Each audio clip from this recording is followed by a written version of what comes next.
Voilà, on est aligné. La piste est devant nous, on n'y voit pas grand-chose. Avant de décoller, il faut prendre quelques précautions. Un avion, ça ne vole pas sous la neige sans un minimum de précautions. D'abord, on met ici ce qu'on appelle l'engine start, c'est-à-dire pour éviter l'extinction du moteur dû à la glace. Donc on a un allumage permanent. Ici, on met l'anti-givrage moteur, c'est-à-dire qu'on réchauffe les nacelles pour éviter le cumul de la glace qui risquerait d'extinguer le réacteur. Il faut réchauffer les ailes. Et là, on est prêt pour décoller. Rotate. Je tire sur le manche. On rentre le train d'atterrissage. On a un orage devant nous. Un orage, ça veut dire des grêlons. C'est ce qu'on voit ici en rouge. Il faut à tout prix éviter cette zone orageuse.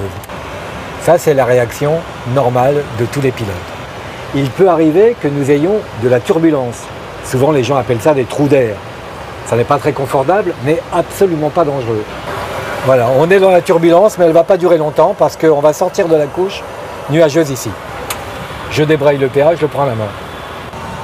Nous avons un vent qui est limite, d'après la tour de contrôle. Ça veut dire, en gros, moins de 50 km/h travers.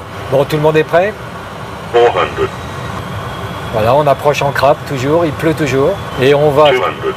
se poser, on va décraber au dernier moment en mettant un tout petit peu de pied à droite. 100. Voilà. 50. 40. 20. On Retard. du tout. 5.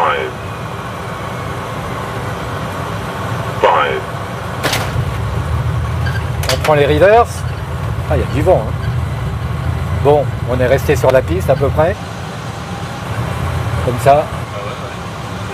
J'ai le placeur qui est en face de moi, il me fait signe, il me dit d'aller tout droit, toujours. Voilà, il doit être complètement trempé, il me fait signe d'arrêter.